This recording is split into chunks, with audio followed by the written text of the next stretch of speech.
Hello everyone and welcome to a new episode of Echo Base Gaming. In this episode we will go over new spoiler cards that they showed and briefly touch upon the FFG Live that they broadcasted earlier this week. The constructed gameplay with the senior designers Jeremy and Tyler. So let's start with cards. Yeah, a lot of cards have been revealed in the meantime. Mainly because the fourth episode is a little bit later. We touch upon that on the first episode, our release schedule. That until the release of the game, that our videos are going to be after every FFG Live. And then we talk about the cards that have been revealed. So a lot of cards this time. So just let's start because we have a lot to talk about. So actually, a day after our last episode, Grand Admiral Thrawn got revealed, the leader. We talked a little bit about him on the third episode, that there were some clues that it's going to be our cunning villainy leader. And we were right. So he got revealed the day after. So Grand Admiral Thrawn, the cunning villainy leader, with the ability when the action phase starts, look at the top card of each player's deck. So yours and yours opponent's. And then for a resource and exhaust, reveal the top card of any player's deck, exhaust a unit that costs the same or less than the revealed card. Okay. Yeah. So it sounds very control deck. And all having knowledge about your opponent's cards and the cards that they will draw, and of course your own, is always very powerful. So on the deployed side, so he deploys when you have 6 resources. It's a 3-9 step line with the Imperial official traits. And then the same when this action phase starts, look at the top card of each player's deck. And then on attack, you may reveal the top card of any player's deck and exhaust the unit. So you no longer have to exhaust him and pay a resource for it, but just on attack. So I think he is a really strong leader, especially because of the 9 health. So he stays around for a while, hopefully. Because his ability is at when the action phase starts. So if he's on the board for a couple of phases, then you get more triggers of his ability, of course. And so I think it's really important that Grand Admiral Thrawn stays on the board as long as possible to get more triggers of his ability. I only think that Chewie has the similar amount of health. You get more out of him if you can also interact with your opponent's hand, of course. So there have been some couple of cards revealed that actually interact with Grand Admiral Thrawn. Because it's good to know what your opponent is going to draw. But if you can also interact with that card, then it becomes a lot stronger, of course. So there have been 2 cards that have been revealed by Main Deck on YouTube. The first one is the Regional Governor. It's a ground unit, 2-cost vigilance, with a stat line of 1-4, with the Imperial official trait. And when played, name a card. While this unit is in play, opponents can't play the named card. So actually a really strong card in my opinion. The stat line is just okay for a 2-cost. And then with the added bonus of the ability, it's become a strong card. Especially because when you name a card, for instance Luke Skywalker, your opponents can't play any Luke Skywalker. So once we get more versions of the same character, this card becomes stronger, of course. This card I think is also strong without Thrawn, because when you know what your opponent is playing, what deck, and what they want to do, you can block their combos, for instance, with this card by just naming the other combo piece. Or when they get to a certain threshold of resources and you know they play a Star Destroyer, for instance, you can just name it without knowing if it's really in the hand. But they can't just play the name card while she is in play. So you can really block their strategy with this card. Or force that they attack this card instead of your base. So I think this is a strong card. It becomes stronger with Grand Admiral Thrawn, but it's also great without Grand Admiral Thrawn. It rewards knowledge of your opponent's deck, of course. So this becomes stronger in a better player's deck, of course. Yeah, but I think it's an interesting card. It rewards game knowledge, which is always nice. Yeah. So yeah. So then the second card that got revealed by main deck was the Chimera. So actually Tron's flagship. And of course it works together with Tron. Chimera is a 8-cost Cunning Villainy with the Imperial Vehicle Capital Ship traits, with a stat line of 8/7, the shielded keyword, and on attack, name a card, an opponent reveals their hand and discards a card with that name. Yeah. Yeah, great interaction with Tron. Yeah. Always nice to see cards that have synergy, but also are together in the canon. So that these cards get synergy. Yeah. Yeah. So you can build a team deck which functions properly. Yeah. Stat line is actually great for an 8-cost. The shielded keyword, always strong. Again, a great card.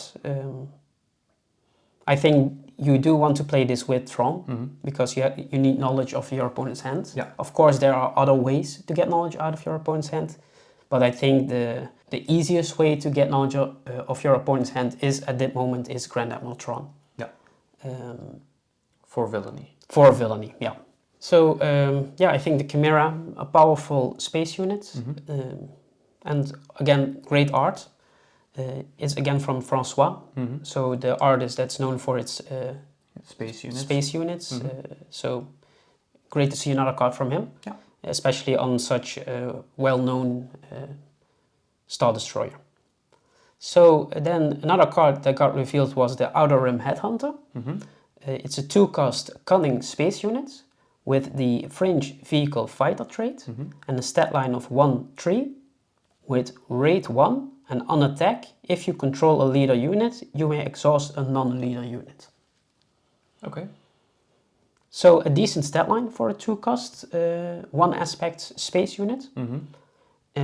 Yeah, with rate 1 it becomes better, of course, on attack.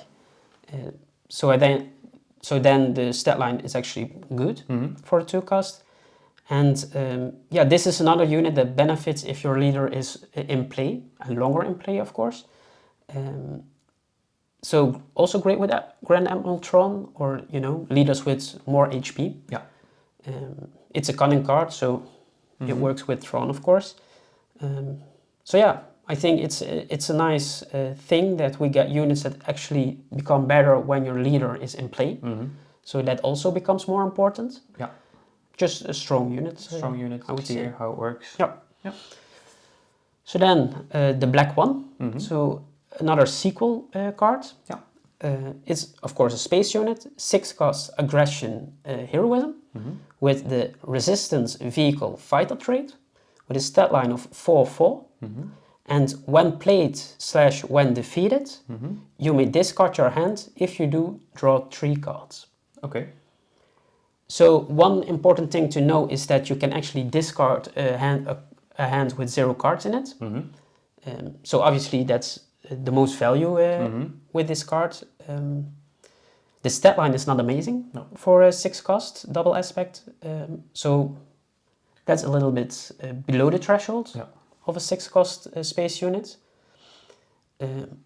Drawing cards is actually expensive in this game. We saw something like Mission Briefing, which lets you draw 2 cards for 3 cost. Yeah.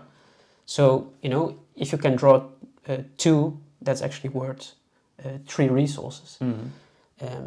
So in that regard, it's a strong card, of course. Drawing 3 cards is a lot.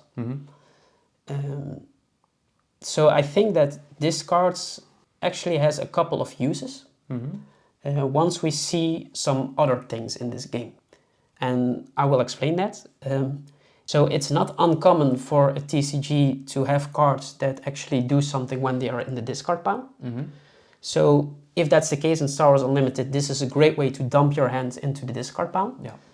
We haven't seen something like that in this game. So with the black one, you can dump a lot of those cards in your discard pile. Or if you have cards that actually become better when your hand is smaller. So if you have a lot of cards, this is one of the only cards we have until now that actually gets rid of cards in your hand. So that's another use for this. Yeah. Or if you just have a dead hand. If you just have a dead hand and... it's a TCG, so it can always happen. Yeah. But otherwise, I think it's a bit steep, the price. It's a bit too costly for what it does, in my opinion. But we'll see. Maybe we'll if see. something like you explained happens, could be a great card. Yeah. And I think also one good thing for this card is that it has a when played and when defeated trigger. Yeah, so you can actually do this 2 times. Yeah. So then the Patrol V-Wing, which was actually spoiled by Dean Tramp. It's a 2-cost space unit for the command aspects with the vehicle fighter trait and the stat line of 1/1. And when played, draw a card. Okay. So another card that lets you draw. Yeah.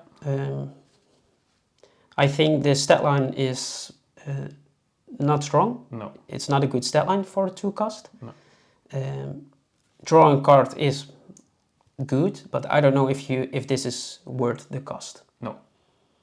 Although I must say the artwork is amazing. It's really even nice. though it's a picture, it looks very fast somehow. Yeah. As a V-Wing is. Yeah. So great work on the art. The card itself, or the stats of the card itself, a bit subpar. I agree.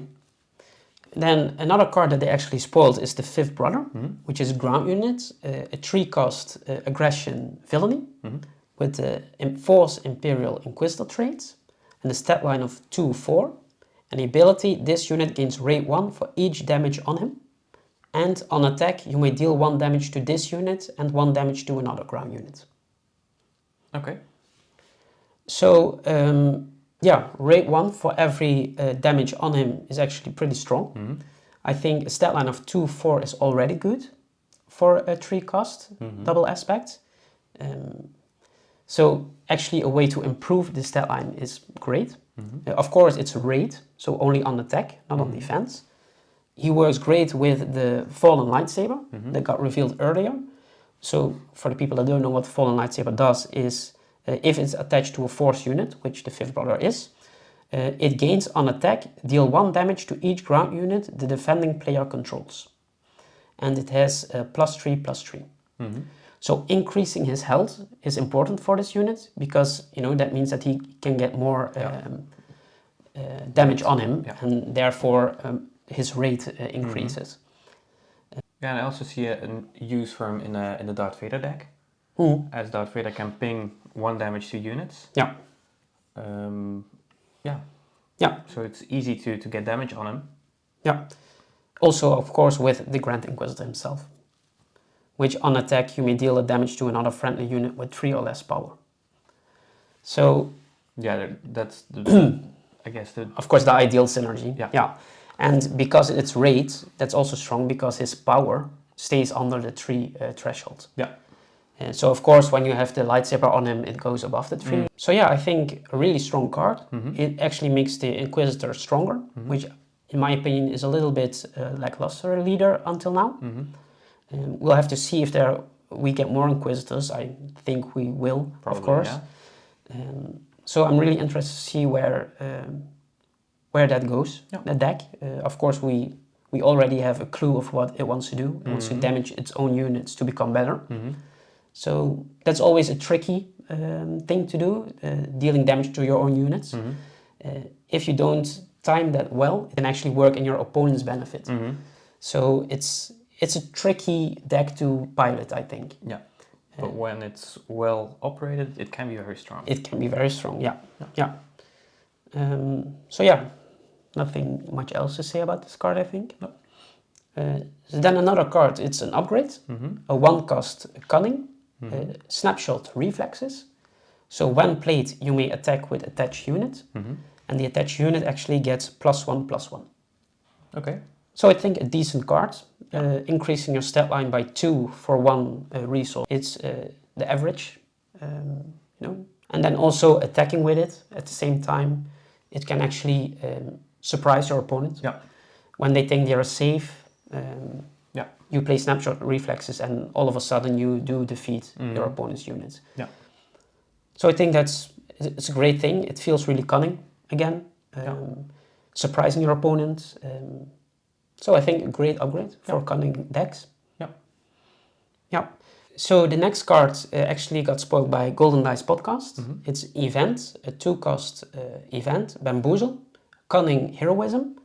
You may discard a cunning card from your hand instead of paying its event cost, and then exhaust the unit and return each upgrade to its owner's hand. So actually our first alternative way to pay for a card, which is really strong in my opinion. It can really surprise your opponent. When you have more cards in your hand, they always have to take in account that Bamboozle is a possibility for you to play. So normally you can watch your opponent's resources, and if they are out of resources, you know that they can't play a card. Yeah. But when we get more alternative ways to pay for cards, it's always you have to keep in mind. Yeah. So then the ability itself, exhausting a unit and returning upgrades to your opponent's hand, great. Yeah. Especially for 2-cost. Especially for a 2-cost, I think normally only aggression has ways to get rid of upgrades. Direct. By removing them. Yeah. And this is... Cunning gets, as you said, Cunning can do the same, only a little bit less powerful. Yeah, so or in other ways. Yeah, where aggression just get rid of them entirely from the game, this brings them back to the opponent's hand. Yeah. So yeah, they can bring them back, but they do have to, of course, pay the resources Pay again, yeah. And also worth to know is that experience tokens and shield tokens are also upgrades. Yeah. They don't go back to the hand, so they are gone. So this is actually a great way if your opponent just stacks experience and shields tokens on one unit, you can actually punish them for this.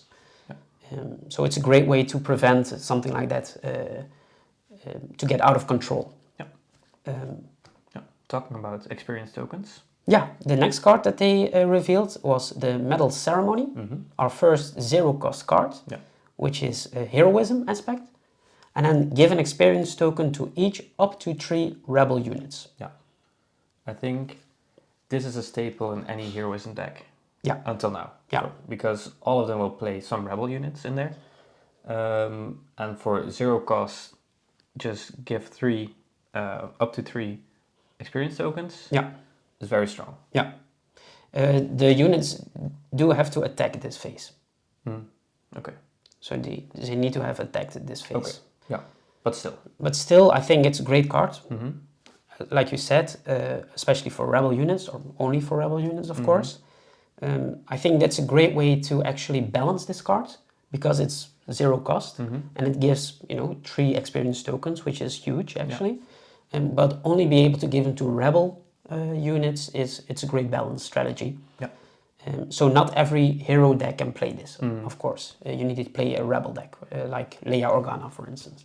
Yeah, but I do think that most heroism decks still have enough rebel cards in them to... For now, yeah. Yeah, of course.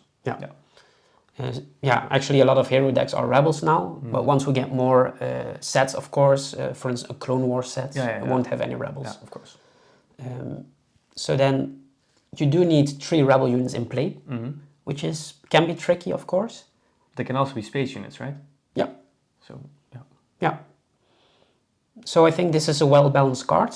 It's powerful, but not too powerful. There are enough restrictions on the cards. I think a well-designed card. So actually the next card that has been revealed is a leader unit, Jyn Erso, the Cunning Heroism leader. With the action Exhaust, attack with a unit, the defender gets -1/-0 for this attack. So I think this is a great action, especially because it don't cost you any resources. Like we see with other leaders on their undeployed sides, their actions cost actually a resource. But this is free. It's only once per phase, of course, because you have to tap her. But yeah, I think this is great for protecting your units, getting the traits more in your favor. So your units actually survive fights that they would otherwise get killed. Yeah. So on her deployed side, she deploys with 6 resources in play. Again, the rebel trait with a stat line of 4/7. And again, while a friendly unit is attacking, the defender gets -1, -0. So this is every time a unit is attacking. Yeah. So first of all, her stat line is great for a 6-cost leader. 4/7 it's a great stat line. And her ability... Most of her power is in her ability. Yeah. I would say. Yeah. Just as you said, for every attack that you do, the defender gets -1 attack. It's very strong. Yeah, great for protecting your own units. They survive fights that they otherwise wouldn't survive. So keeping your units maybe a turn longer in play. Yeah, it's great. I'm looking forward to see more cards that interact with her. Maybe decreasing stat line of your opponent even further. Yeah, it looks really interesting, and I think this is a strong... Yeah, we'll be really interested in seeing a deck with her. As you said, having more cards that have synergy with her, and also in the lore work together, like maybe Cassian Andor, Saw Gerrera, K2SO. Yeah, her weapon. Her weapon, yeah. So, yeah, sounds fun. Yeah. The next card is again an event, a 3-cost event, Cunning. Choose arena, ground or space, exhaust each unit in that arena. Actually, they explained that this card was actually designed for decks that go too heavy in one of the arenas, so you can punish them for that. So I think with an event like this, that's a great way to do that, to actually force everyone to split their deck into ground and space, like the game is intended. Of course, there will be decks that favor one or the other. And one decks do it more than the other. So we will definitely see decks that most of the cards are in one of the arenas. So when this card is in the rotation cycle, it's always something that you have to keep in mind when building decks. That's exactly what this card wants to do, I think. It's a great card, but just because this card exists is something that you have to keep in mind. Yeah, it restricts some deck building. Yeah. But also, again, a card that you have to time well. Yeah. Because it also exhausts your own cards. Yeah, that's important to know. Yeah. So maybe if you have the initiative, attack with your strongest unit, and then after that, exhaust everything in that unit. So it's also great for defensive. So if your opponent actually is really strong in one side of the arena, and you are just struggling to either find the cards or find the useful cards, and your opponent's flooding the board, this is actually a great way to come back. To shut your opponent for a whole turn in that arena is actually great for catching up. So that's also something that this card does really well. It's a great card to come back once you're behind in an arena. So, well-designed card. Great that the card is in the first set, I would say. So the next two cards are spoiled by Tower number 9.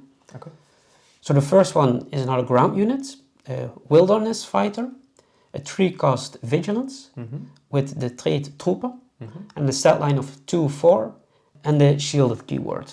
So almost exactly the same as the Crowd City Wingguard, which is also a 3-cost Vigilance 2/4 stat line, but the Crowd City Wingguard has the Sentinel keyword and this has the shielded keyword. So obviously they serve a different purpose. The Crowd City Wingguard is defensive, and this is with the shielded keyword, so it can take out a unit without receiving any damage back. So it survives the first attack, and then the next turn it can attack again. So they serve a different purposes. This is more offensive, shielded, I would say. And the Crowd City Wingguard with Sentinel is of course the defensive version. I think it's great to see the shielded keyword on a lower cost unit. Nice card. Nice card, strong in my opinion. Which is also strong, the next card. It's another ground unit, 2-cost Aggression with the Rebel Trooper trait and a stat line of 1/4. And while you control another Aggression unit, this unit gains Raid 2. So a 2-cost single aspect with a stat line of 1/4 is already good. It's average. But being able to increase that by 2 on the attack, it actually becomes a really strong stat line. A 3/4 for a 2-cost. Also not that hard to achieve. Like no. just one other aggression units. Yeah, and especially in the aggression aspects, Quite low cost. low cost. You want to play a lot of units in the aggression aspect. Yeah, it's not hard to achieve. And space units also count, so it doesn't have to be a ground unit, which is another bonus, of course. And when you achieve that, it becomes a really strong card. Yeah. So I would say, yeah, for me, it's an include in every aggression deck until now. Yeah. Yeah, it has a rebel trait. So although it is a neutral card, it works slightly better on the heroism side, I would say. But also trooper, right? Yeah. Then we actually get to the life. Yeah. So the next 3 cards were revealed during the life. Yeah. So maybe we can talk a little bit about the life itself. Yeah, so in this life, they altered the starter decks. Yeah. So they had the Luke and the Vader deck, which they altered in. Tyler played a command Luke version, and Vader was also command, right? Yeah, and there wasn't much new information that they shared, but it was just fun. And if you haven't seen it, I would recommend watching it. Yeah, definitely. Yeah. Also to have some fun ideas in, how to build a deck, Yeah. how to play the game. Yeah. And the cards that they showed were also very nice. Yeah. Of course. And a great way to show what you can achieve with just the starter decks and some extra cards. Yeah. So a way to actually improve the starter decks is always nice. Also they released an article after the FNG Live. And in that article, designers talked about how they approach deck building. So, you can start with the leader in mind.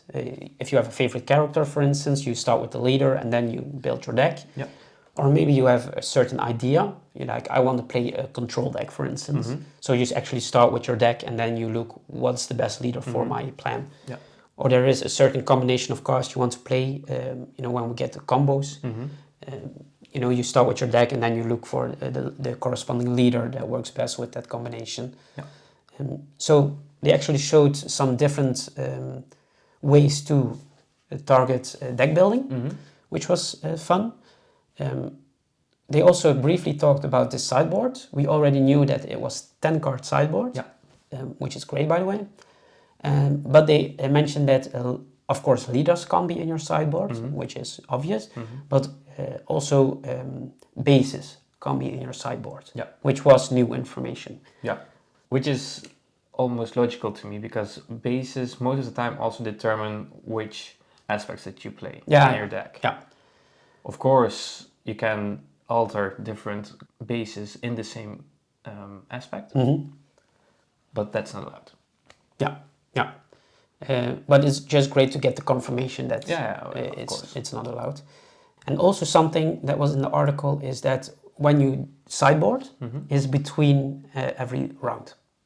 So not at the start of the game, but between every round you're allowed to sideboard. Okay, that's nice. Which is also new information. So after you play the first round, you can decide whether to sideboard. Of course, during the round, you know what your opponent is playing, what cards are they using. Yeah. And then you can decide, do I have some cards in my sideboard that actually counter my opponent's deck? So a little bit of new information from this live. It was mainly just gameplay. Yeah. 2 great games, actually 2 completely different games. Yeah. So it also showed that, just because Darth Vader basically swarmed Luke Skywalker and there was never doubt that Darth Vader would lose. But in the second game, actually Luke won. Yeah. And it went completely the opposite way for Darth Vader. Yeah. So great to see that that is a thing in Star Wars Unlimited. Yeah. And it also shows the importance of your leader. Because if you can get Darth Vader out early, it becomes a really powerful leader. And if you can, if Darth Vader can stay around for a couple of rounds, then he wins the game basically. Yeah. But if you can prevent that, then it actually becomes a lot harder for the Darth Vader deck to win. Yeah. So a great life, I would say. 3 cards got revealed. Yeah. So actually the Luke Skywalker deck was altered also with new cards. Mm-hmm. One of them was Luke Skywalker the unit, Mm-hmm. which is a ground unit, 7 cost Vigilance Heroism, Mm-hmm. with the traits Force, Jedi, Rebel, with a stat line of 6/7, Restore 3, and when played, give an enemy unit -3/-3 for this phase. Mm-hmm. If a friendly unit was defeated this phase, give the enemy unit -6/-6. Yeah, very nice. I think the stat line for a 7 cost is nice. Yeah, it's already good. Yeah. Yeah. Having Restore 3 makes it even better. Makes it even better. Yeah. And also when played. When the makes it even more. Yeah.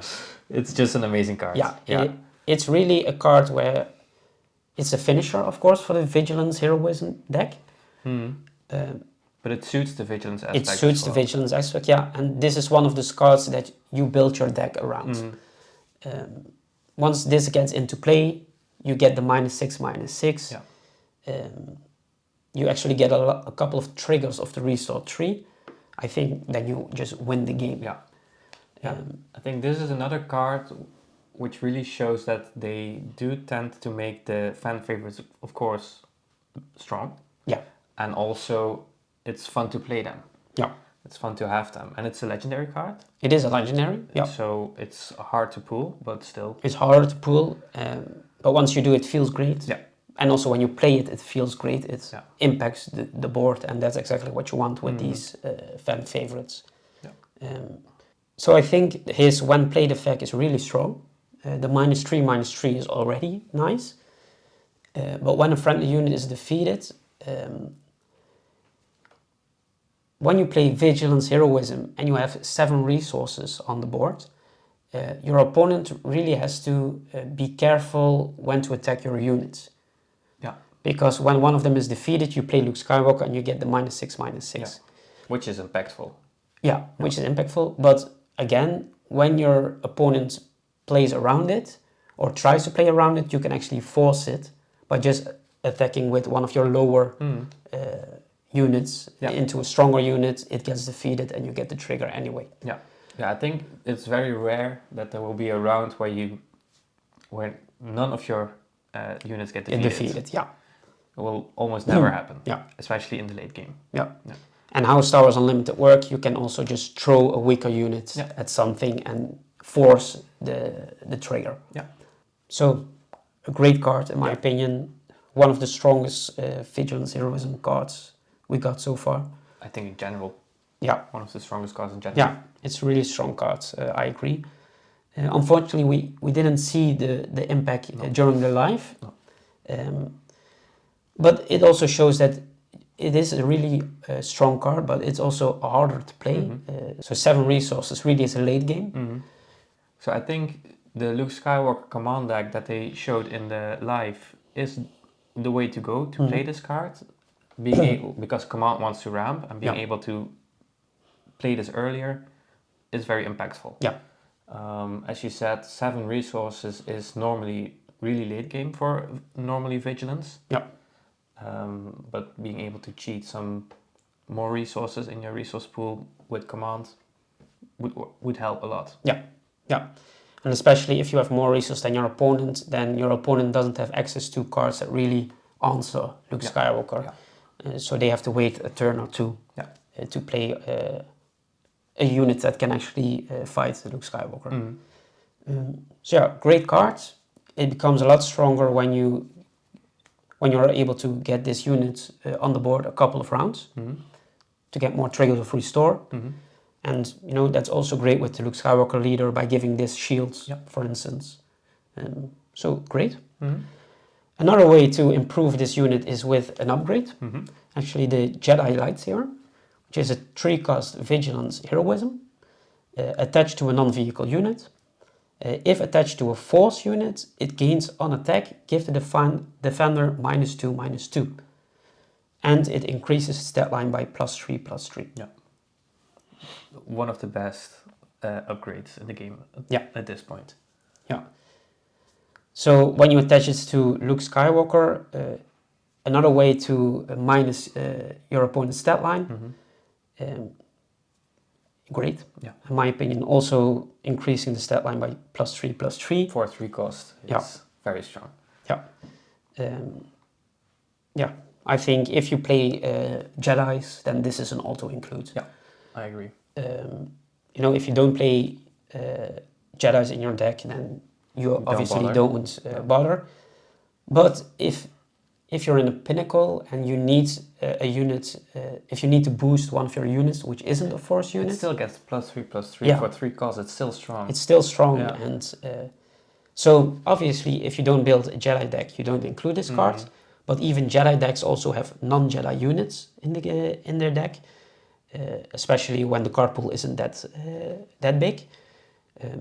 There are ways when you can play this lightsaber on non-force users. Yeah.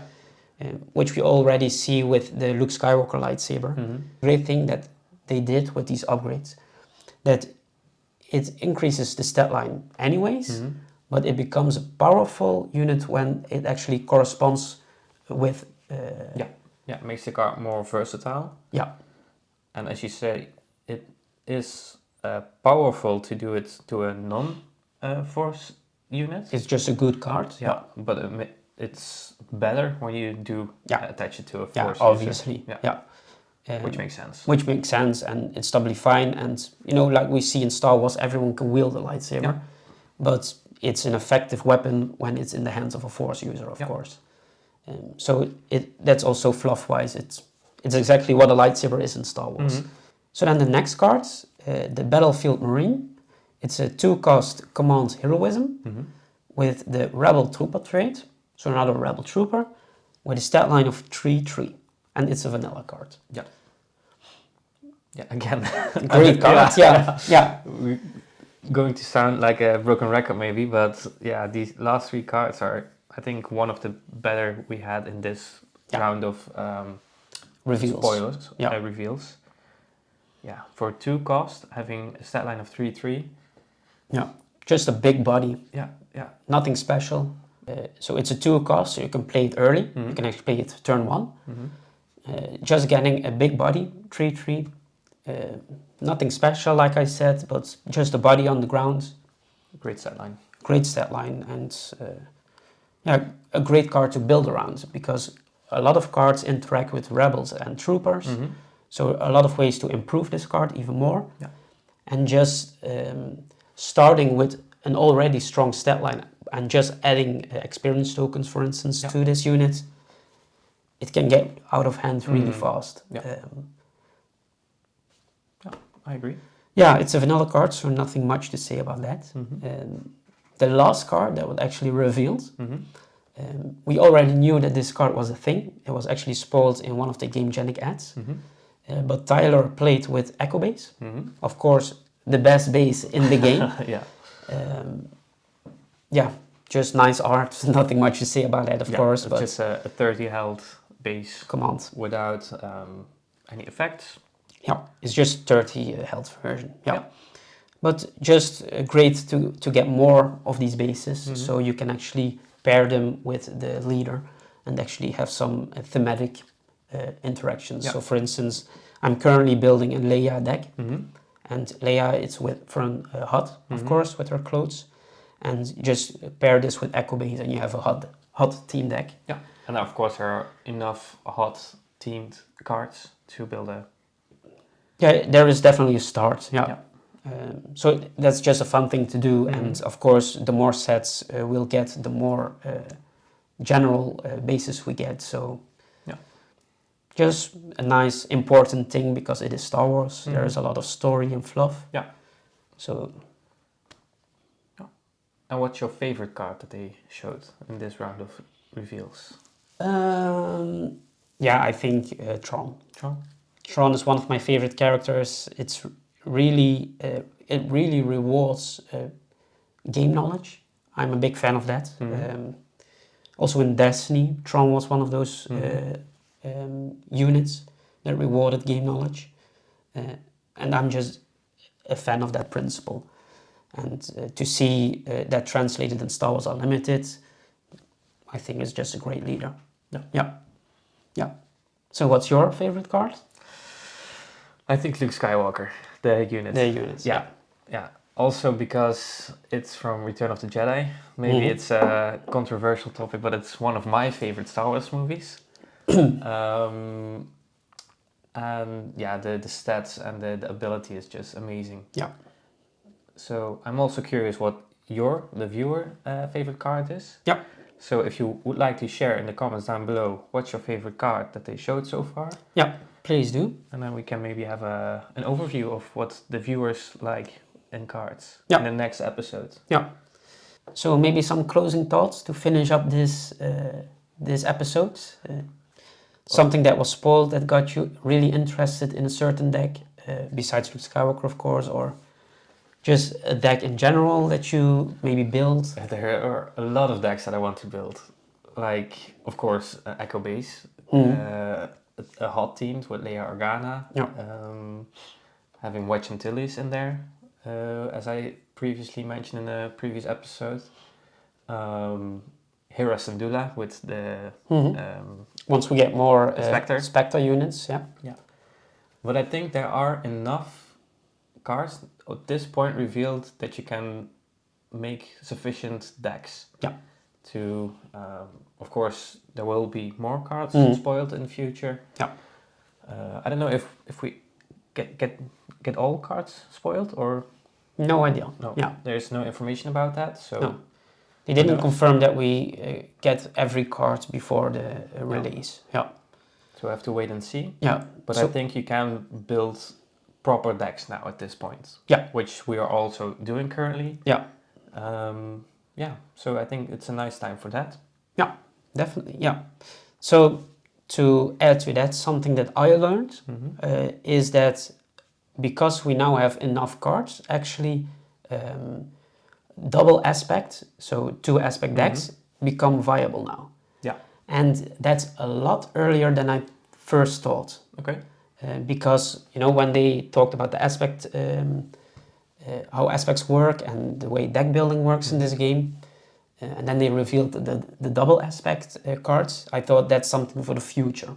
Once we get more double aspect cards, or, once the card pool gets a lot bigger. But when I started building decks, now, like you said, we are on a point where the 2 aspect decks actually become viable and actually can compete with the triple aspect decks. Yeah. So like I said, I'm currently building a Leia Echo Base deck, which is command heroism. But I think that deck is actually pretty decent now. Yeah. And it can definitely compete with triple aspect colors. And that's just something that I was like, that's actually earlier than I thought, that we got to build the double aspect decks. Yeah. And of course it enjoys the double aspect decks enjoy that they can play the legendaries. Yeah. Yeah, all 4 are of course super powerful. And like I said, I thought that we needed more double aspect cards for them to become viable. But those legendaries are powerful enough already, and we get enough cards that you actually can build stronger decks. Yeah. Because before it was just, if you went command heroism, dump every command heroism card in there, and then you have a 50 card deck. But now you can actually pick the right cards and actually build a deck with a strategy. Yeah, and synergies. And synergies, yeah, definitely. So because the Leia command deck also cares about rebels, and we now have enough rebels that it actually becomes a stronger deck. Yeah. So that's just something that I learned the last couple of days. And there are 155 cards revealed, so still a lot to go. And I think they become stronger and stronger, of course. Yeah. With that, I think we can close this episode. Yeah, me too. Yeah. Right. So if you enjoyed this episode, please leave a like and subscribe to our channel. Yeah. And see you next time. Yeah, see you next time. Bye. Bye.